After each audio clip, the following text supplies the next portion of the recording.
Hello friends, আজকে বানাবো লোটে মাছের চপ। তো লোটে মাছের চপ বানাতে কি কি প্রয়োজন সেটাই তোমাদেরকে শেয়ার করছি, আর কীভাবে বানাবো সেটাও শেয়ার করছি। তো ধনেপাতা কুচি নিয়ে নিয়েছি পেঁয়াজ কুচি আর আদা, রসুন আর পেঁয়াজ। আদা রসুন পেঁয়াজটাকে বেটে নিয়েছি শিলের মধ্যে।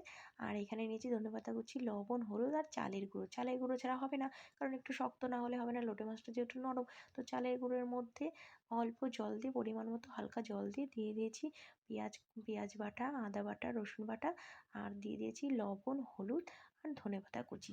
এবার মাছগুলো দিয়ে দিয়েছি। মাছগুলো দিয়ে ভালো করে মিক্সড করে, মানে যে মশলাগুলো এর মধ্যে দিয়েছি সেগুলোকে মিক্সড করে চালের গুঁড়ির সাথে মাছগুলো মাখিয়ে নিয়েছি। এবার কড়াইয়ের মধ্যে দিয়ে নিয়েছি তেল। তেলটা হয়ে আসলে এবার বড়াগুলো আস্তে আস্তে ভেজে নেব। তো আস্তে আস্তে ভাজতে হবে, যেহেতু চালের গুঁড়ি দেওয়া, ভিতরের মাছটাও হয়ে আসবে।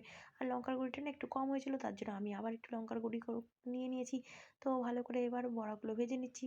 সমস্ত বড়াগুলো আমার প্রায় ভাজা কমপ্লিট হয়ে গেছে। তো কেমন লাগছে সেটা কিন্তু কমেন্ট করতে অবশ্যই ভুলো না।